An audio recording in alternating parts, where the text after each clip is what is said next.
बिस्मिल्लाहिर्रहमानिर्रहीम। अस्सलाम वालेकुम। 10th क्लास, आज हम यूनिट नंबर 6 जो कि पीस यानी अमन समरी है, उसके हम क्वेश्चन आंसर को अटैम्प्ट करेंगे। Unit number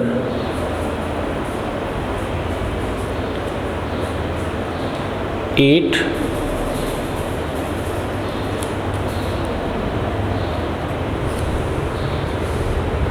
unit number 8 class 10th English.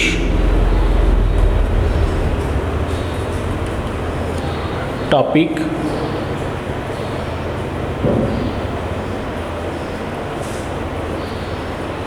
Piece अमन। Question answers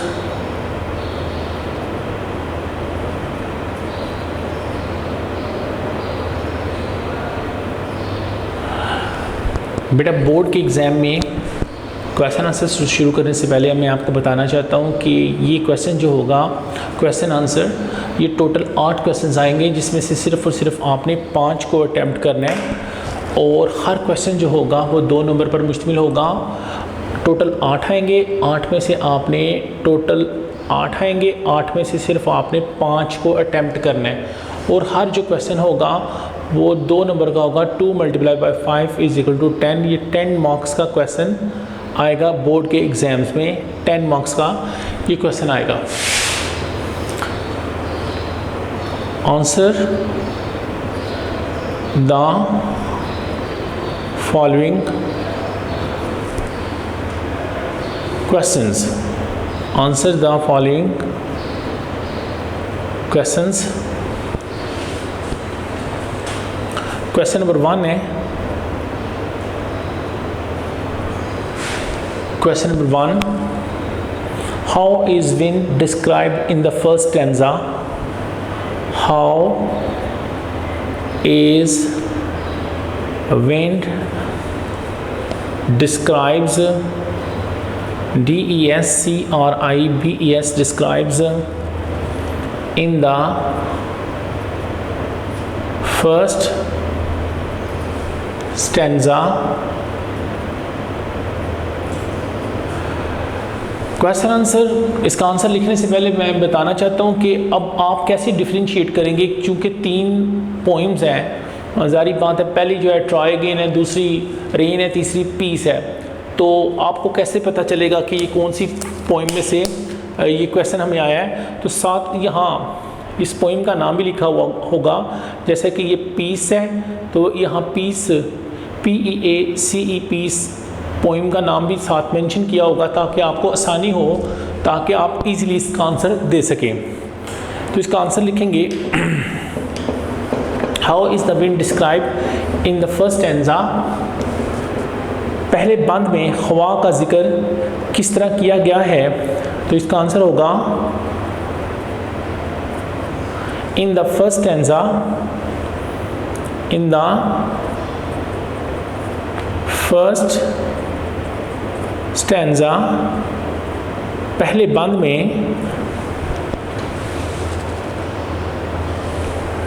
the wind has been described, the wind has been described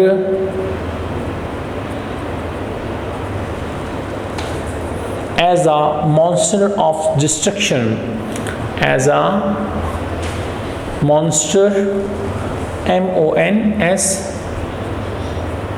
monster of destruction, DESTRUCTION, monster of destruction। Last पे full stop आएगा। पहले बंद में हवा का तबाही फैलाने वाले बला के तौर पर जिक्र किया गया है। पहले बंद में हवा का जिक्र तबाही फैलाने वाली बला के तौर पर किया गया है। ये क्वेश्चन नंबर 1 था। अब हम क्वेश्चन नंबर 2 स्टार्ट करेंगे। Question number 2, With what wind is compared in the first stanza? With what wind is compared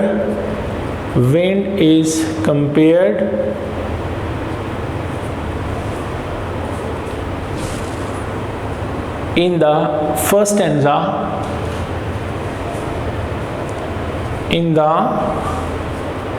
first stanza और ब्रैकेट में इस पोइम का नाम, जैसे कि ये पीस है तो पीस आ जाएगा। पहले बंद में हवा का किस चीज़ के साथ मुआवजा किया गया है पोइम पीस में, तो इसका आंसर होगा it is compared with the monster of destruction. It is compared with the monster of destruction, DESTRUCTION।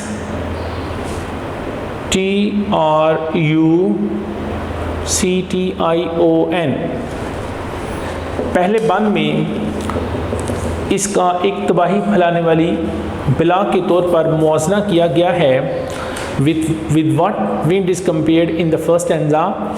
पहले बंद में हवा का मुआवजा किस चीज़ से किया गया है पोइम पीस में, it is compared with a monster of destruction. इसका मुआवजा किया गया है एक तबाही फैलाने वाली बला के तौर पर। क्वेश्चन नंबर 3 है What is wind doing to all men's work? What is wind doing? What is wind doing to all men's work? What is wind doing to all men's work? हवा आदमी के तमाम कामों को क्या कर रही है? हवा आदमी के तमाम कामों को क्या कर रही है? तो इसका आंसर होगा It is wrecking all men's work. It is wrecking all men's work. It is wrecking all men's work.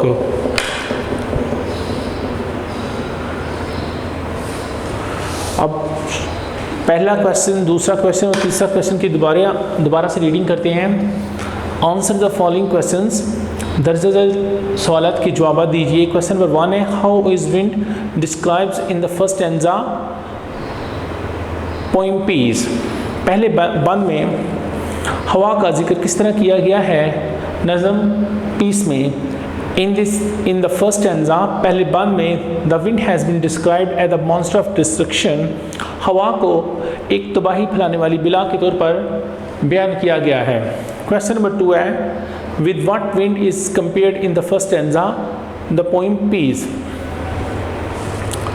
पहले बंद में हवा का किस चीज़ से मुआवजा किया गया है नज़म पीस में। It is compared with a monster of destruction. इसको तबाही फैलाने वाली एक बिला के तौर पर इसका मुआवजा किया गया है। Question number 3 what is wind doing to all men's work. वह आदमी के तमाम कामों को क्या कर रही है। It is racking all men's work. ये आदमी के सारे काम को फुवाड़े से साफ कर रही है। ठीक है, अब क्वेश्चन नंबर 4 की तरफ चलते हैं।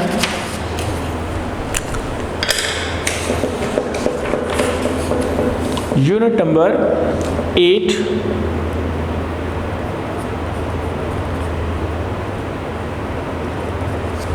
Unit number 8 class 10th English. Topic piece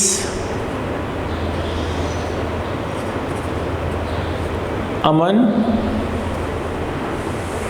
question answer है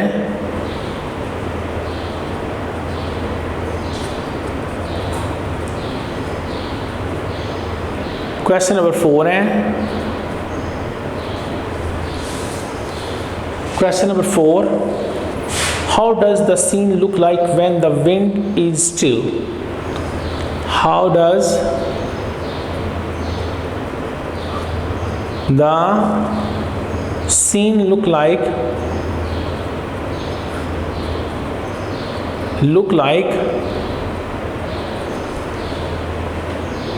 how does the scene look like when the wind is still? When the wind is still.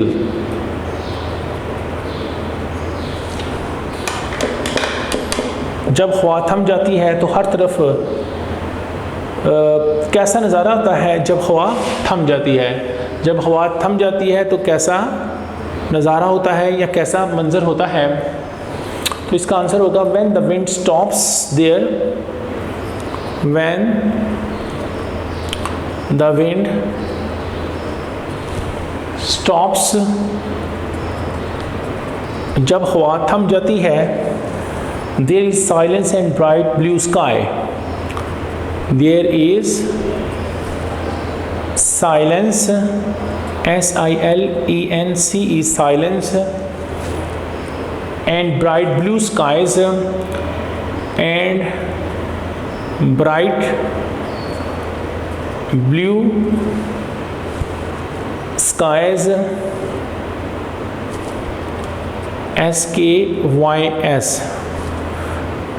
जब हवा थम जाती है तो हर तरफ दायमी सकूत छा जाता है और नीला आसमान नज़र आने लगता है। Question number 5,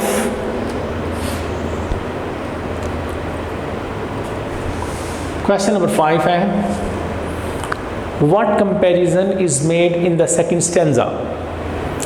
what comparison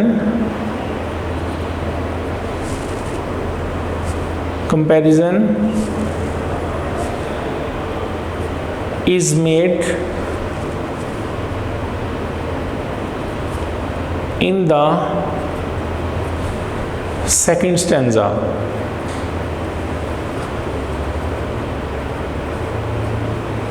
last पे क्वेश्चन मार्क आएगा और यहाँ आप लिख लें पीस। नज़म पीस के दूसरे बंद में की चीज़ का मुआवजा किया गया है इन द सेकंड स्टैंजा, तो इसका आंसर होगा in the second stanza comma दूसरे बंद में wind is compared with, wind is compared with, हवा का मुआवजा किया गया है with blue, bright blue, with bright blue skies and all we hear, skies and all we hear। दूसरे बंद में हवा का मुआवजा रोशन नीले आसमानों से और सब कुछ जो हम सुनते हैं उससे किया गया है। अब क्वेश्चन नंबर 4 और 5 की दोबारा से रीडिंग करते हैं। क्वेश्चन नंबर 4 है, क्वेश्चन आंसर में how does the scene look like, मंजर किस तरह नज़र आता है when the wind is still, जब हवा थम जाती है, व्हेन द विंड स्टॉप्स, जब हवा रुक जाती है, जब हवा थम जाती है, there is silence and bright blue skies, तो खामोश और रोशन नीला आसमान नज़र आने लगता है। What comparison is made in the second stanza, दूसरे स्टैंजा में, दूसरे बंद में किस चीज़ का मुआवजा किया गया है इन द पोइम पीस, नज़म पीस में, इन द सेकेंड स्टैंजा, दूसरे बंद में, wind is compared with bright blue skies, हवा का मुआवजना किया गया है रोशन नीले आसमानों से, रोशन नीले आसमानों से हवा का मुआवजा किया गया है। एंड ऑल वी हियर, और उन तमाम चीज़ों के साथ जिनको हम सुन सकते हैं। बेटा ये यूनिट नंबर 8 के क्वेश्चन आंसर आपके कंप्लीट हो गए हैं। अब हम यूनिट नंबर 8 जो कि पोइम है पीस यानी अमन, हम उसकी एक्सरसाइज की तरफ चलते हैं। और ये बताना चाहता हूँ कि ये क्वेश्चन आंसर जो होंगे वो 10 मार्क्स पर मुश्तमिल होंगे और हर क्वेश्चन जो होगा वो 2 नंबर पर मुश्तमिल होगा। 2 × 5 10। अब हम इसकी एक्सरसाइज की तरफ चलते हैं। बिस्मिल्लाहिर्रहमानिर्रहीम। अस्सलाम वालेकुम स्टूडेंट्स, यूनिट नंबर जो 8 है 10th क्लास का पीस समरी। अब हम उसकी एक्सरसाइज को अटैम्प्ट करते हैं। उसके क्वेश्चन आंसर को अटैम्प्ट करने के बाद unit number 8 class 10th English, topic piece यानी अमन, उसकी एक्सरसाइज है बेटा। एक्सरसाइज में फर्स्ट ऑफ ऑल इसका बी पार्ट है,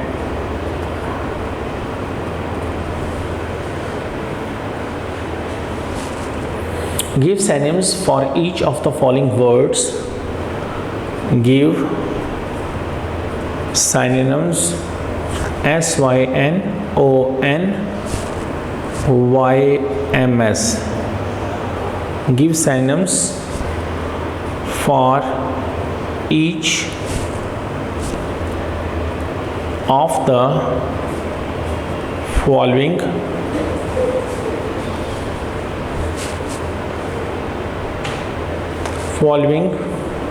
वर्ड्स। यहाँ देखिए बेटा मैंने सिनोनिम्स को अंडरलाइन किया है। सिनोनिम्स का मानी होता है हम मानी अल्फाज,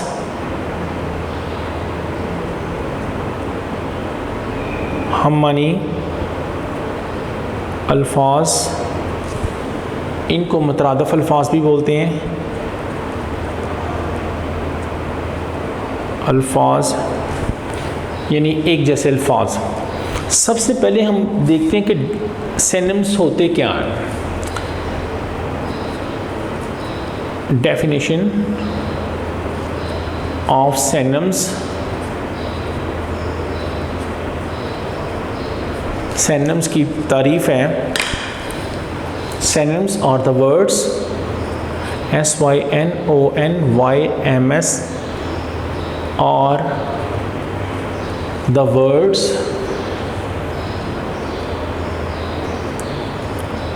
that are similar or have a related meaning to an other word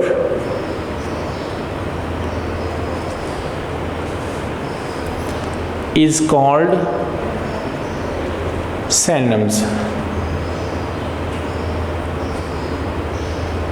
बेटा इसकी डेफिनेशन है synonyms की। synonyms are the words, synonyms ऐसे अल्फाज होते हैं that are similar, जो कि एक जैसे होते हैं, जो कि मुतरादिफ होते हैं, जो कि हम मानी होते हैं, और हैव और रिलेटेड मीनिंग, या उनका जो मानी है वो मुतल्लका होता है, किसी चीज़ से रिलेट करता है, टू अनदर वर्ड, किसी दूसरे लफ्ज़ से, इज़ कॉल्ड सिनोनिम्स। ये अल्फाज जो हैं वो सिनोनिम्स कहलाते हैं, यानी हम मानी अल्फाज कहलाते हैं, यानी कि मुतरादिफ अल्फाज कहलाते हैं। अब हम देखते हैं अल्फाज हमारे पास है कौन कौन से हैं। फर्स्ट ऑफ ऑल है रोरिंग है, ROARING, RING। नंबर 2 पे स्मैशिंग है, SMASHING।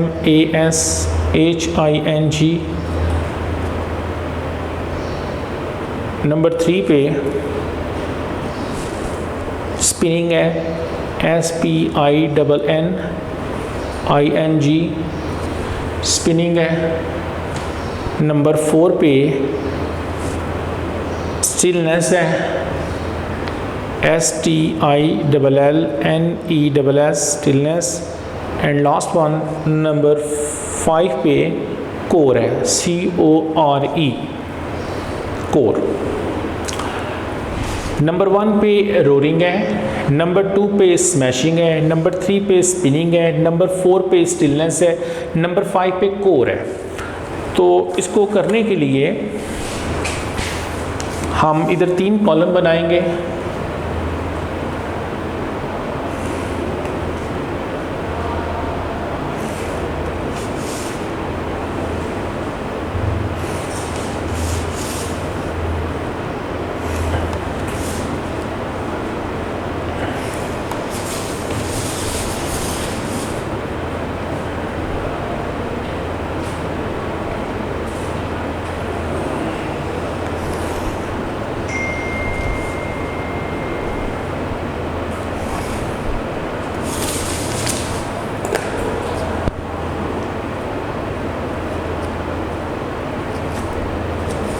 फर्स्ट ऑफ ऑल जो इधर आपने लिखना है, पहले कॉलम में लिखना है बेटा आपने वर्ड्स, देन लिखना है अपनी मीनिंग्स, एंड लास्टली आपने लिखना है सिनोनिम्स, SYNONYMS।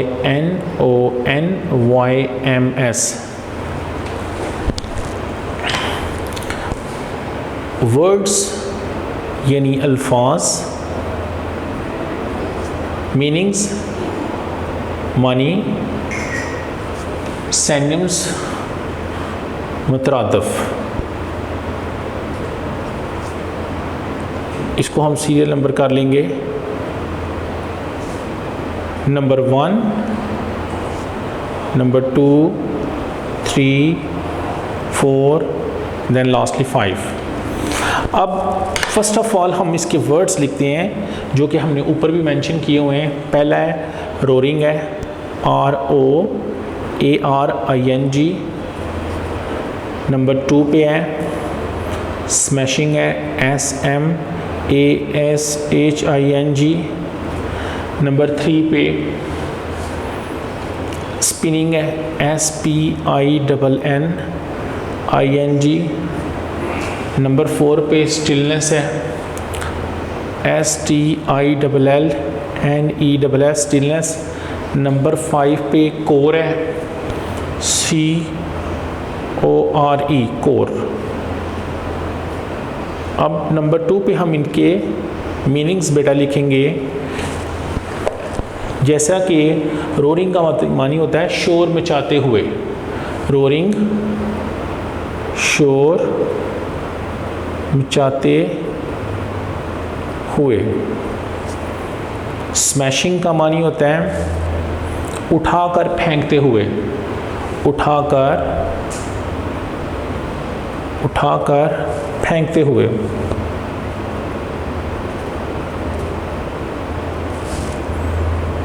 फेंकते हुए। नंबर 3 पे है स्पिनिंग, घुमाते हुए।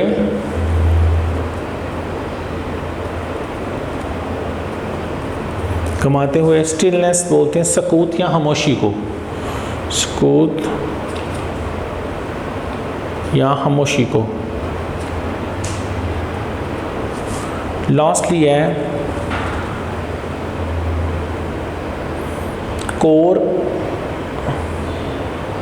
को बोलते हैं मरकज़ या हकीकत, मरकज़ या हकीकत। रोरिंग शोर मचाते हुए, तो इसका होगा हॉलिंग। HOWLING, roaring, howling, smashing, crashing, smashing, crashing। Number 3 पे है स्पिनिंग, घुमाते हुए, रोटेटिंग, ROTATIONG, स्टिलनेस, सकूत या खामोशी, तो इसका होगा साइलेंस, SILENCE।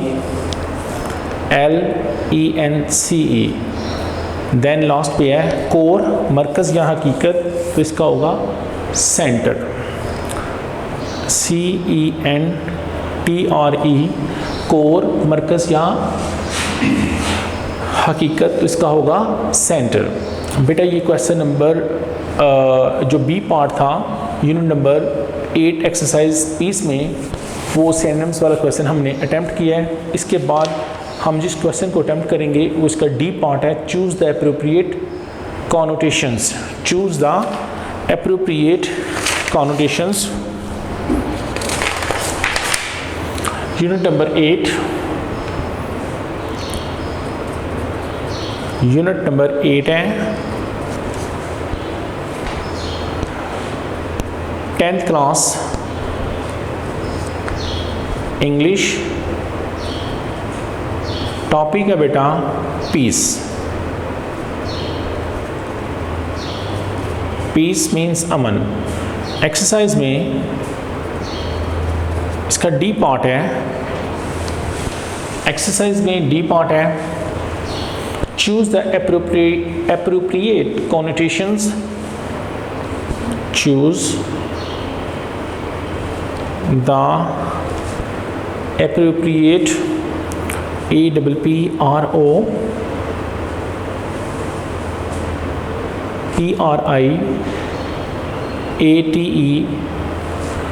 appropriate connotations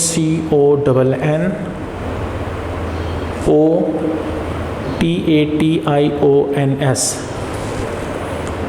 मुनासिब इस्तिलाही मफ़हूम का इंतखाब करें। तो फर्स्ट ऑफ ऑल इसमें ऑप्शंस होंगी। नंबर 1 है which would you rather be called, which would you rather be called, which would you rather be called. Last में क्वेश्चन मार्क आएगा। कौन सी चीज़, which would you rather be called, आप क्या कहलाना पसंद करेंगे, थ्रेफ्टी और चीप। तो इसमें नंबर 1 है A part and then B part है। ए पार्ट है THRIFTY,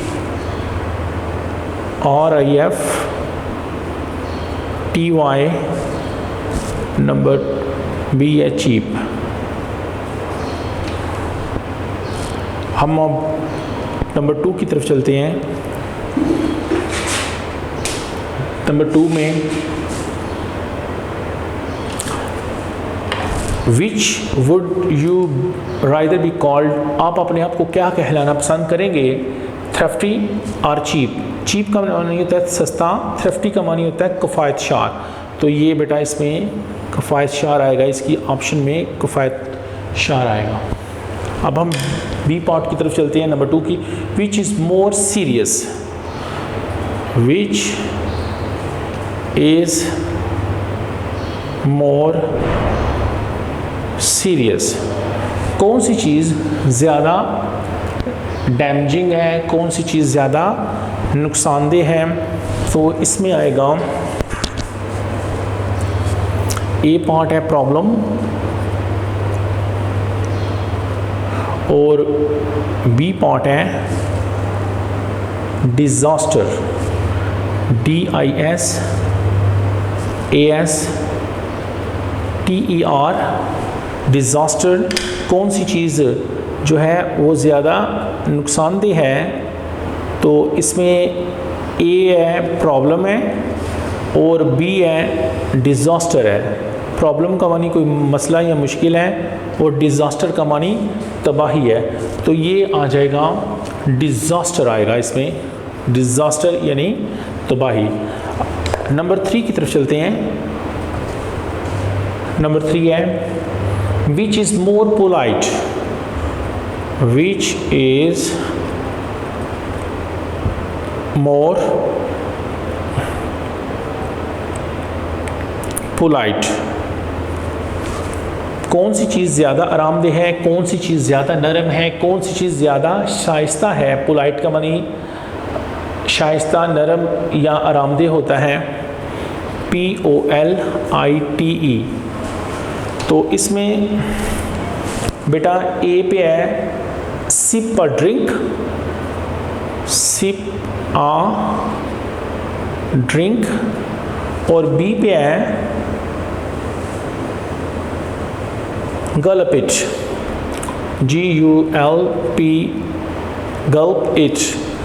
तो इसमें A पार्ट सिप पर ड्रिंक है और B पे गल्प इट है। सिप पर ड्रिंक होता है गूंद गूंद करके पीना, और गल्प इट है निगल जाना, तो इसमें आएगा सिप आ ड्रिंक आएगा, सिप आ ड्रिंक नंबर 3 में आएगा। अब हम नंबर 4 की तरफ चलते हैं। नंबर 4 है Which would you be if you had not eaten for several days? Which would you be if you